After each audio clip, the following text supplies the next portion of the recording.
Welcome to Carl and Heather Present, the podcast where we dive into the insights, challenges, and humor of being married to someone who is nothing like you. Are you ready? Let's go. Oh, don't you know it's Carl and Heather Present Marriage Podcast. Hello, everybody. It's time again for the Marriage Podcast. This is to podcasting what the SEC is to college football, the best that money can buy without cheating. This is what the UFC is to conflict resolution.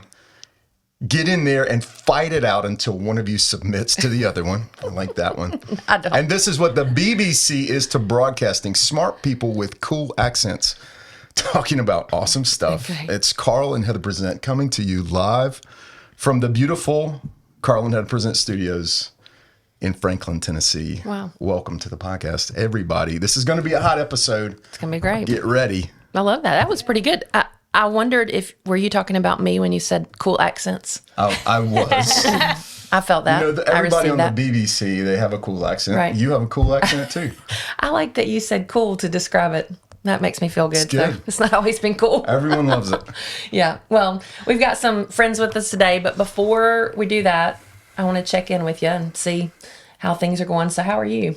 I'm good. Yeah? I'm doing really good. I just brought Oak back from school. Yeah. He finished his freshman year of college. Our Yep. oldest son, Oak. Mm-hmm. He just turned 19 and just finished his freshman year of college. It's good to have him home. Absolutely. I have noticed that my heart is full and my grocery bill is a lot more, though. Now that everybody's out of school, they're eating here all the time and they, for some reason, expect 3 meals a day. Not for me cooking, but just like they eat. But I'm kind of time low consumption. key, like not trying to get in Oak's way. I want to be like really nice to him, like not get on him like I would the other. But Right. I got to sort that out because I don't think that's fair. Maybe we do an episode on how do you parent adult children that live in your home, right? Because I we don't know. like him. We I have no like idea. having him around. Yeah, we don't. Anyway, okay. Well, if you guys are enjoying the podcast, make sure that you like, rate, and review it. It really helps more of us to be together on purpose. And without further ado, welcome to our fun friends, our fabulous guests, Thanks We're for having excited us. to be here. and Amber Alverson. Steve and Amber Alverson. Yeah. Okay. So we've known you guys for, a long time and really got connected because we took care. Well, no, I think we really got connected because we all helped launch a church together. Yes. That's right. Yeah. Right? Yes. Yep. And you connect with people when you set up chairs every And week. tear them down. Week in every and week out. Yep. Right? That was like amazing. But tell us about you guys, how you've been married, your family, that kind of thing. Yeah. We're Steve and Amber. We've been married almost 17 years next month. We have 4 kids. It's a lot of kids. 4-kid club. Yep. Our oldest is 10, Dagny, and you. We connected because she was in your Sunday school class for a long time. And then Jovian is 7. And we have a boy, our only boy, Magnus. He just turned 5. He's in that sweet little eat 'em up stage. Oh. And then Atlas, our baby girl, is almost a year and a half. Yeah. So we're in emotions to diapers. Yeah, I like to say, we're attitudes to diapers. Yeah. Ooh, okay. And Yeah. everything in between. Yes. Totally. Yes. Say But it's them, great. say them baby names again. You I got love the Dagny. names. Dagny, Jovian, Magnus, and Atlas. And I'll let Steve, we have meanings. And it's, it's Okay, wrapped yeah. up. Tell us about Simple. Yeah, so we have so Dagny's name means new day. So when we started our family, had Dagny, it was a new day for us. Both new of us, beginning. it was a new beginning, and we liked the name, found that it had an awesome meaning and it fits our story. And then we had the second child, Jovianne. Her name means joy, and she does bring a lot of joy. Like if you're around her, she's just full of joy. Magnus is a very strong name, and it means strength and foundation, which he's our only boy, Yeah. so it's fitting as well. And then the last, Atlas, it's kind of like a roadmap. The way, and so we've got a family motto based off the name, and it's our family tree starts each new day filled with joy to become great and show others the way. And Oh, yeah. That's amazing. Yeah. Whoa. So, Good Yeah. job. Not Good just job, your- Mom and Dad. Yeah. yeah. My sister people will ask, oh, those are really unique names. What are their parents' names? Steve and Amber. You don't get to pick that, right? No, but they Yeah. do, and That's we just cool. wanted to be So- intentional and honor the Lord in that. Yeah. Well, I like to And his- name, like baby names are cute, but like you're not naming a baby. You're naming Yeah. a fully formed adult. Totally. Future family, Yeah, really. Right. Yeah. So a name is something to grow into, and those sound like names that these kids Yeah. they have to aspire to them. You Yeah. know what I mean? When they're Yes. little, Yeah. like, No Totally. pressure, though. I always think Right. like when I was born, I'm a little cute baby, and then someone said, "Let's call this kid Carl." I mean, you don't grow into Carl until your late 60s. That's true. So you haven't hit your stride I yet. know, I'm just getting started. You're honestly, just getting Steve. started. He's just getting started. Oh my gosh. Okay, so Love it. 10 to 1.5, right?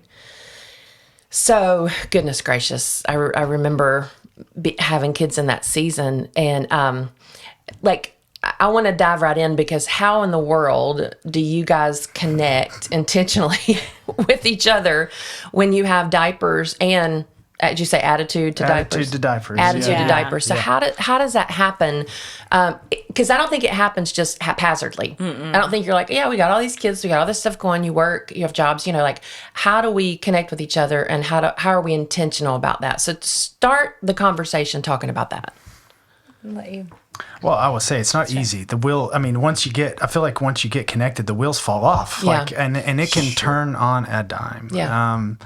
I think the biggest thing is having very basic moments of connection, where it's verbally, phone calls, things like that. I think it's setting the week up for success. And for us, we have this thing we like to call it the Stake of the Union. And at the end of Sunday, we put the kids down early. Our oldest normally is reading a book, and we have steak, and we sit down. It's something that I look forward to because I prep it the day of, sometimes the night before. I get us ready so that we can sit down and have a nice meal together, and then we just discuss the week. Yeah. I value it the most when we don't have it. So it's weekly. Yeah. So would you say then, well, let me back up. Was there something that happened that made you realize we got to have this? Or did you always kind of realize after Dagny was born, did you realize we got to figure out a different way to stay connected because when a kid is introduced to the mix, it changes things? It started when we had a wild toddler boy. Have you heard the Nate Bargatze joke about a little boy being like a bobcat? Yeah. So we call him affectionately our bobcat, and the girls had gymnastics. So I'm driving across Nashville to take them to their gymnastics class, and I have this little bobcat in the car that needs to burn energy in a very small space. And so I would ask Steve, hey, on Wednesday at 3, can you take Magnus? Like if I drop him off at 4:00, can you leave work just a little early to take him? What was really hard was when he couldn't, or not knowing until 3:30 what my afternoon looked like. Do I need to pack extra snacks? Do I need to pack extra entertainment? And so really looking at those times of like frustration. Yeah, okay. We can plan that ahead. He would be able to know, outside of some extenuating circumstances, whether he could help on a Wednesday night or not. Right. Or whether he could, he needed that time to work. Sure. So taking a step back and looking at the full picture of the week. Yeah. But that was because we were drowning for a long time, and we had some really intense fellowships, as we call them, about schedules, or I really needed your help, or I really couldn't have helped, those kind of conversations. Yeah. In the heat of the moment, which is just hard to tease out details. Yeah. Yeah. So Stake of the Union. Okay. So it happened kind of out of necessity. Yeah. Like we're missing each other somehow. Yeah. Frustration because of lack of communication. We need to have a system to talk about faith, Logistics. family, finances, fitness, schedules. How can we just need to have a system to just kind of organize our life. Yeah. Because you can't, when you're managing little people, and then if we're not connected, it doesn't work. Yeah. It doesn't work. Yeah. And we learned that. I mean, we're reminded of it when we don't have that meeting. Because life happens, and Oh yeah, this last week I missed a board meeting because I scheduled 3 things and forgot that I needed to pivot some things so that I could attend this and he, so that we could divide and conquer. I missed a meeting and one other thing because I was just coming back from vacation and we didn't prioritize it because we just had a really busy Sunday. So That's like, this week. It's important to point out, like, what we're talking about a couple getting together and growing closer, which is like romantic language. It's intimate language. You want to grow closer together, but it sounds very unsexy for us to say like, "Oh, we got to systematize this thing." But that is exactly what you need to do. That's exactly.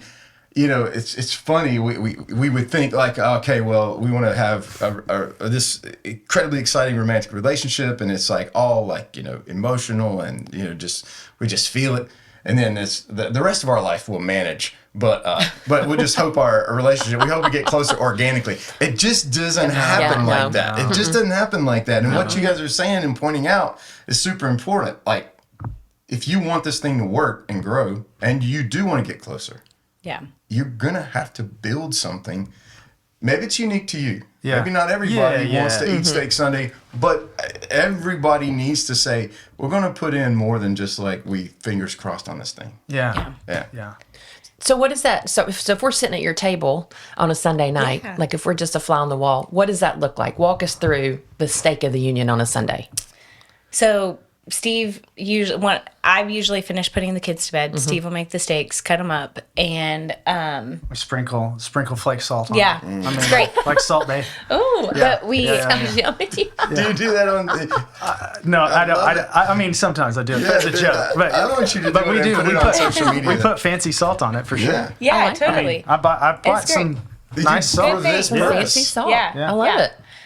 And We'll put a link to Steve's fancy salt in Hey, the you should do that. description. Absolutely. That'd be great. And then we have a calendar. It's looked as simple as literally one of the kitty cat calendars that your grandma had. Like it looked as simple as that, just to look at the week and the month. Like what? Sure. Oh, we have a lot going on later. How can we prioritize some things this week or plan ahead?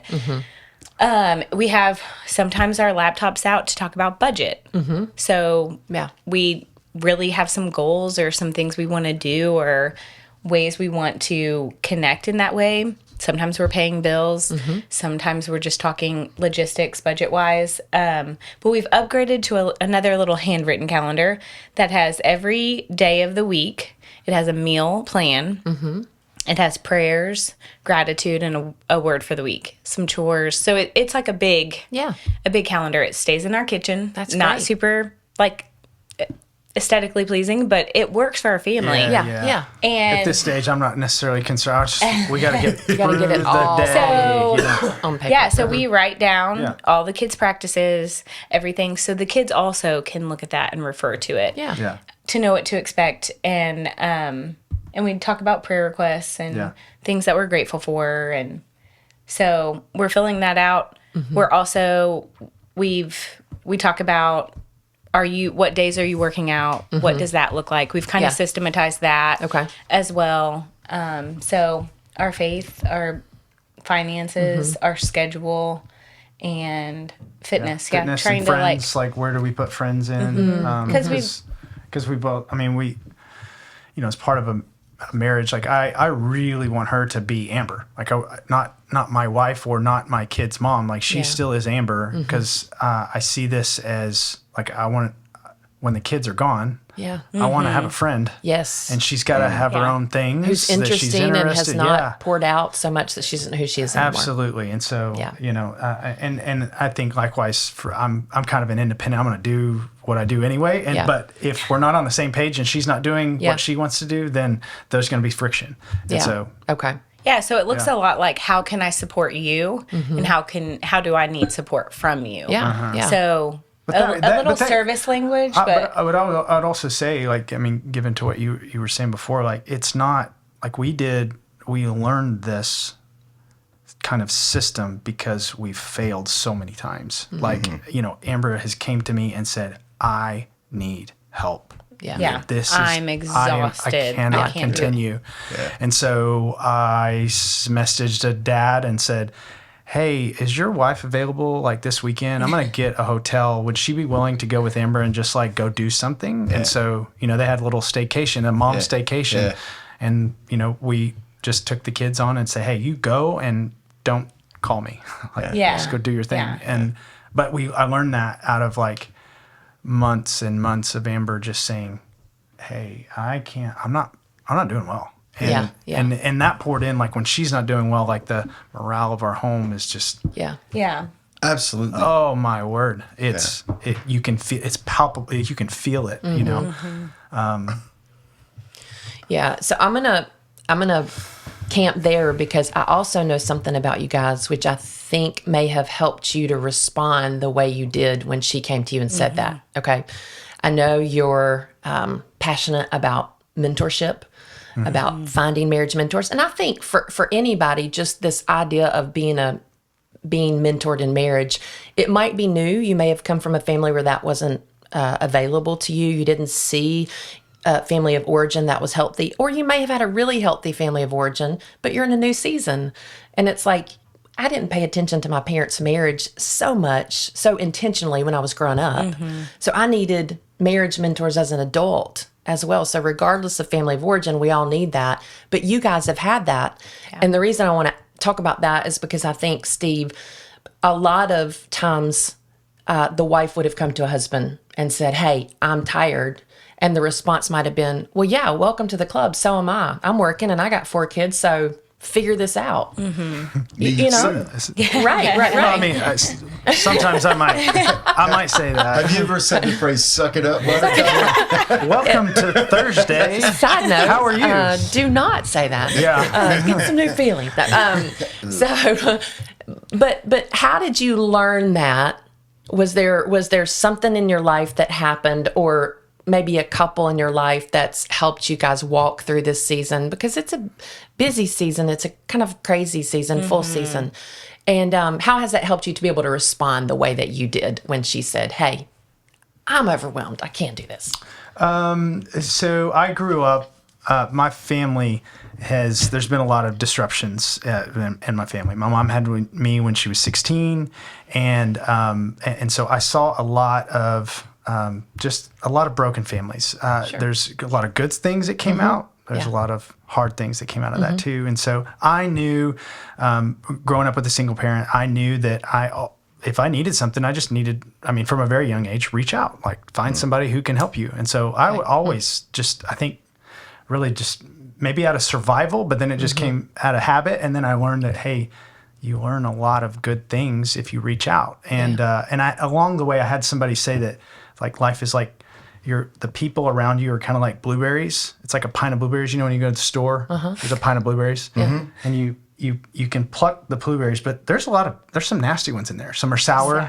Some are mushy. Yeah, furry. Even though like blueberries is really, but not all of those are good. And so you don't consume the sour ones. Don't consume the mushy ones. And so that was like a good metaphor for kind of like reaching out. It's like, oh, I'm gonna find a good plump, juicy, sweet blueberry. I'm going to grab that, consume that, learn from, the good and the bad. And so I think in moments of where I'm out of control or things don't go our way, that's like, we need to find somebody who has been here and let's ask them, for help. Yeah. I think, early in our marriage, we decided there wasn't anyone in our families that had a healthy marriage, like that has not been divorced or even was married. So we knew we would have to look outside of just our family of origin. And so we hit a rough spot in our marriage. We luckily had gone to the church to fellowship. And as the Lord would have it, I know you had him on recently, Michael Easley had a marriage mentorship program. He was launching, I think, the second program, and we were in a really dark season. We were married like a year and a half, and they said, here's this commitment that is 1 to 3 years. You had to be married 1 to 3 years, and it's every single Sunday night for 2 years. Wow. So They were intense about that. they too. were It's like, very you gotta intense. show up. You have to show up, and Yeah. it's not like I love fluff. it. Just Yeah. come and talk about anything. It's like curriculum you're going to be going through. But that set the foundation for our marriage. That it like the Changed Lord our is life. still Yeah. breeding fruit from that today. That was 15 years ago. Wow. And we are still in community with the people in that group today. Like text one of them this morning. Yeah. And inviting them over to our house on Sunday. Yeah. You know, it's just the Lord's faithfulness and you showing up Yeah. to and the church providing those things Yeah. for our young married couples so that they can have that foundation. So we knew we needed to look outside of what we had readily available. Sure. We went to the church. The church had that. And so that really set our mindset of finding mentors and walking alongside them. And we weren't connected to the church at that time. We were kind of loosely, but Sure. they presented the idea of the program. Yeah. And we looked at each other and were like, we need this. Yeah. Let's just do it. Yeah. And that, like, I mean, hook, line, sinker, that's what Yeah. pulled us in. You know, Yeah. this reminds me of a story, and I don't know if you're gonna know the story or not, but or you even remember this. But I ran a Spartan race with Steve one time. Yes. And for those of you who are not watching on video, let me say that Steve and I are on different spectrums on the range of fitness. Steve is an athlete, and he did so much better in the Spartan race than any of the other jokers that we're running with. However, Steve had this distinction that not a lot of athletes have. And I remember Steve was ahead of me. I remember he came back to get me because I couldn't pick up this concrete ball. And I was trying to pick up this. If you don't know what a Spartan race is, it's just one of those races where you do all these obstacles just for fun with your buddies. Yeah. But anyway, I was trying to pick up this concrete ball by myself, and it was impossible to pick up. And I'm struggling. Everyone else has already done it. And Steve, who was the best of us, came back to me, maybe the worst of us, and he said, I'm going to sit here with you until you pick up this stupid ball. He would not help me pick it up, but he was right there beside me, coaching me, just encouraging me, Yeah. and I ended up picking it up. I would have never lifted that ball had he not come back for me. That's what we're talking about with relationships. There's always going to be somebody who's better, or further along than you. Yeah. It's the thing that, remember, those who are further along, come back and help somebody who's behind you, because you have no idea what kind of difference that would make. And honestly, I was like, that was so meaningful to me. I connected to you forever on that because you helped me pick up that stupid concrete ball. Yeah. I haven't picked It up was a any heavy ball. It was a very. Do you think it was like 1,000 pounds? Yeah. I mean, Close to. Close. maybe 900. Okay. Yeah, it was close. It was a very heavy ball. Although I Yeah. think Steve was carrying 2 of them. He palmed it. Right. It's like your crop. He kicked it. No, but that's a good picture. You said something too that I like, because I think initially somebody might be listening and say, yeah, but my church doesn't have that. And you said we weren't super connected. No, not at all. Absolutely. In fact, we were trying out churches at that time, Yeah. and then we saw this program. We're like, okay, let's do this.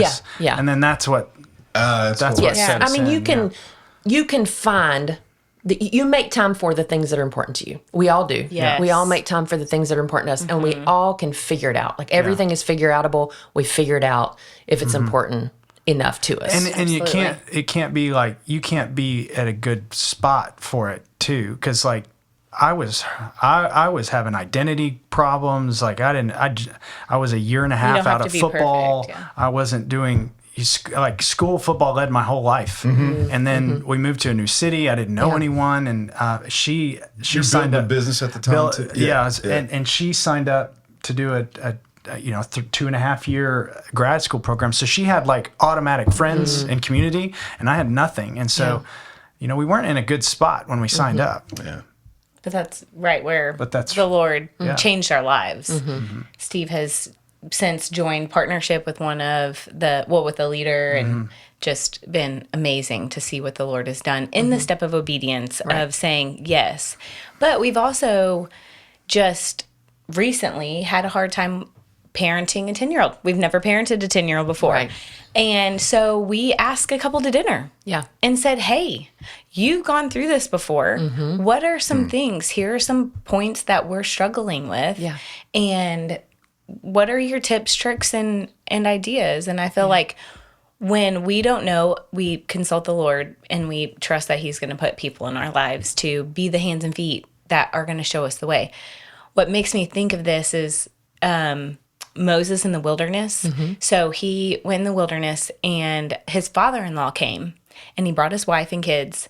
And his father-in-law said, why are you going and being the judge for everyone? You need to set up leaders for each tribe and let them. And then when it gets, he set up the judicial system. And Moses took the mentoring and he did it. Yeah. You know, he said, you should be the main person. You should be the supreme judge because you have a direct connection to the Lord. But you can set up people that are below you. And who is Moses' father-in-law in your life? And, you know, who can you ask or who can you speak into their lives and say, hey, why are you doing it this way? Right.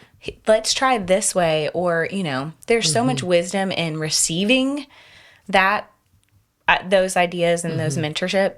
Yeah. And there's so much into just stepping up and giving it when you do have wisdom to give. Yeah. So The word I hear when you guys are talking about that, though, is the word humility. Oh, that's good. Yeah. If you could be humble enough as a couple, or even as an individual, to say, I need help, and I'm pretty sure that I can't help myself. yeah. Some people have a really hard time saying that. They have a hard time even when relating to your spouse. Yeah. You know, saying things like, I was wrong, I didn't get that right, I need help. I don't know, but maybe that's the secret sauce of staying connected, is asking. You know, and when you're in a right relationship with Jesus, it has a value of humbling you and tuning your perspective to understand, this is who I am in relationship to the living God. To you know, Yes. I mean, I might be a leader here or there, or I might have, but in relationship to God, you know, it keeps us humble. And what you guys are describing is a posture of humility that I wish more couples would adopt, just to say, I need help. And when you even just say that, it's a transformative thing. It's like a key to a whole nother world you never knew existed, you know? And then you get into relationships, you have people speak in your life, and you might even be like, I don't have anybody to say that to or ask. I just don't think that. I think God provides for the person who puts themselves in a posture of humility. I think he might blow your mind at who he provides and who he brings into your life. Yeah. Just once you say, God, I need help. Oh, yeah. That happened in babysitter form. Yeah. We had a babysitter quit. And so we were about to start this, which we might get to later, this marriage course at the church that's called ReEngage. And we just wanted consistency for our 3 kids at the time for 15 weeks. And we started praying for a babysitter. And she has consistently babysat for us for the last 3 years. She's like, the kids adore her. Yeah. She adores them. She loves Jesus. But she was just happened to be, it was a God setup. Like, she happened to be with a friend who one of my friends messaged this person and said, do you know anybody who would babysit for a friend of mine? And she happened to be, you know, the possibility of that happening is nothing other than just eternal. Like, the Lord set that up, but it took time to be like, let's pray about this. Yes. Yeah. Let's trust that the Lord is going to provide somebody. And there's so many different ways. We definitely are strong personalities, so humility maybe doesn't always come the easiest, but where do you become most connected? When you're most vulnerable, you know? So when we're on a team, like, if you're not being vulnerable with your spouse, who are you going to be vulnerable with? And telling them that that should be the safest place.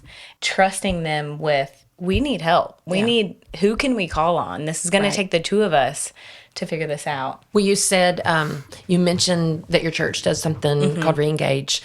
Are there things like you can maybe briefly talk about that, but then just in general, are there other ways you connect on Sundays, but it's not like, hey, we connect on Sundays, so we don't need to connect the rest of the week. We're good.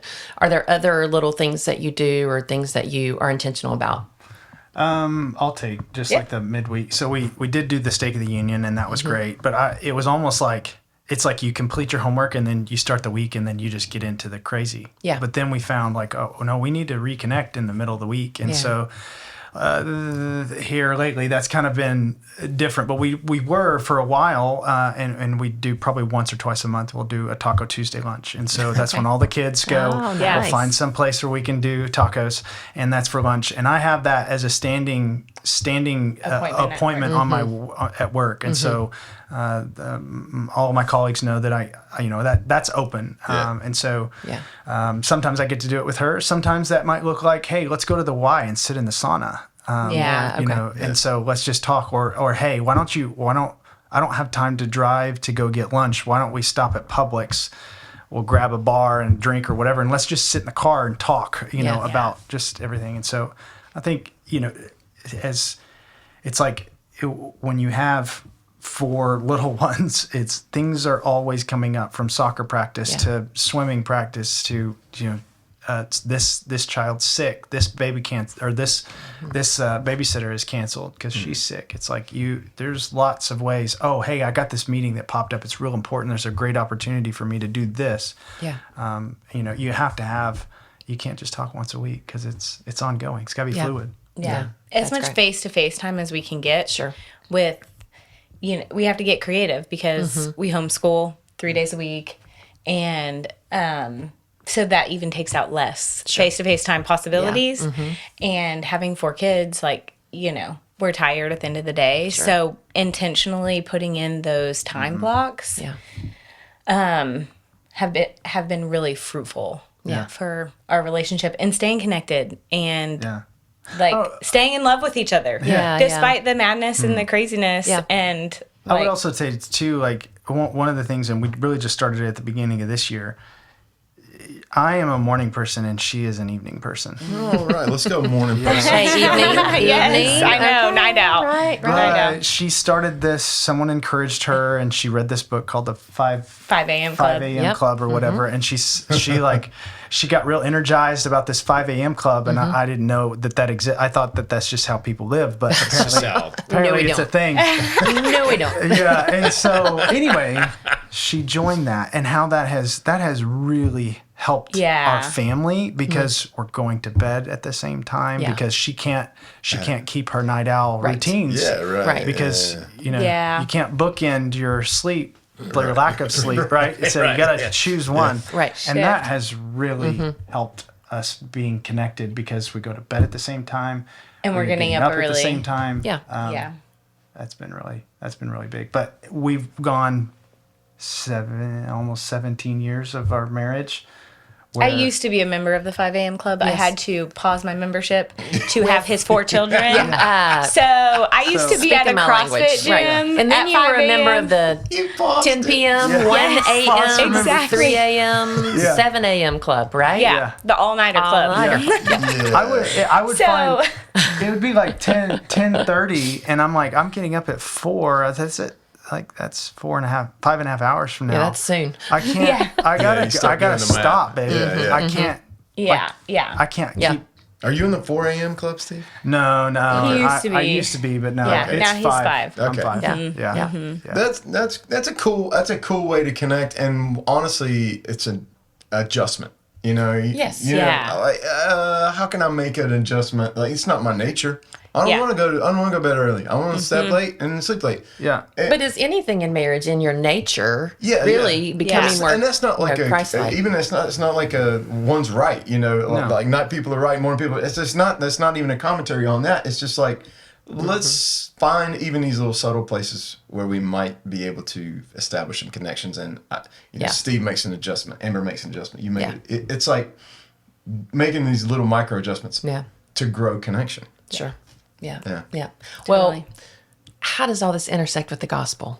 So we have, this is unique in the context of how Jesus has transformed you, because this could be a podcast about marriage. Outside of that, and you could be like, yeah, it's good to do the stake of the union, and it's good to have a meeting, and it's good to connect, and but there's a power or component to this that's unique because your marriage is Christ-centered. So talk about that. Well, first, just I confidently feel like any marriage can work if they have two things in common. They both are committed to making it work, and Christ is in the middle. You know, we've had our own way highs and way lows, but we have both been committed to one another and committed to the Lord being at the center.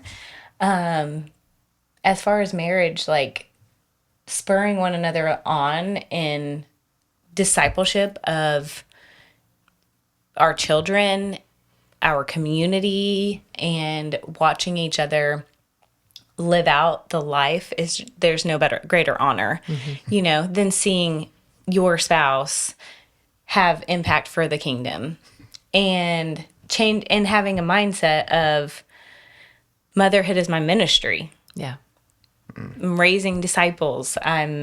If we don't get that right, no, we can raise athletes, we can raise super smart kids, but if they don't have the gospel, if they don't have a good understanding of that, we have failed as parents, as husband and wife, and the gospel is everything. Yeah, you know, that's my perspective. It's well said, Amber. Yeah, absolutely. Thanks. Absolutely. Anything to add to that? I mean, that's the whole, going back to our motto, I mean, we end on, and show others the way. And like, I mean, that's the whole reason that we're here. Yeah. Our job as parents for this season of our life is to raise children that know and love Him. Yeah. And in our culture, raise productive human beings. Yeah. So they got to know the Lord, and they got to be able to be productive in whatever capacity that looks like for them. But One thing that we glossed over a little bit, in his question earlier about ReEngage, that was huge as far as impactful. I signed up for that program. It's a 15-week program. It is a study out of Texas. They have it at a lot of different churches here and across the country. So that I'm sure anywhere that you listen, you can go on the ReEngage website and you can find somewhere that is close to you. You know, so if you don't have people, you're like, look for a ReEngage that starts, because it is gospel centered. Yes. It talks about what is love, how do you feel loved, how do you feel that God loves you, and then it talks about just communication and forgiveness, and you'll never have those conversations outside of that setting. And we weren't in a desperate place when we signed up for that, like we were when we were in the marriage mentorship. We thought, there's probably some loose bolts on this car that we need to tighten up. You know, it was just an oil change for our marriage to try to just freshen and tune up so that we can keep going in the next, and we can be encouraged and connected. And I say we've done it twice, and our emotional connection launches like 5 years, ahead of where it was. And it's just the intentionality, I think, behind it. We'll put something in the description so that people can find our ReEngage. They're where they are. And it's all over the country. Yeah, it's everywhere. It's Yeah. everywhere. All right. Well, do it. I think to wrap up our time together, I think the two things that I hear, and you mentioned this, babe, but you're intentional and you're humble. And I think the intersection of the gospel is Jesus was both of those things. He is those things with us. He's intentional and he's humble. When he lived here and walked on earth, he was intentional with the time he spent with his disciples and the people he spent time with. He was humble in the way that he lived and walked. And so any marriage can work when you choose to be that way. So Steve and Amber Alverson, thank y'all for being with us. Yeah. We love y'all. Thanks for having us. We love your family. Yeah. We love you guys. Yeah. We'll see everybody next week. Together on Purpose. Together on Purpose. Boom.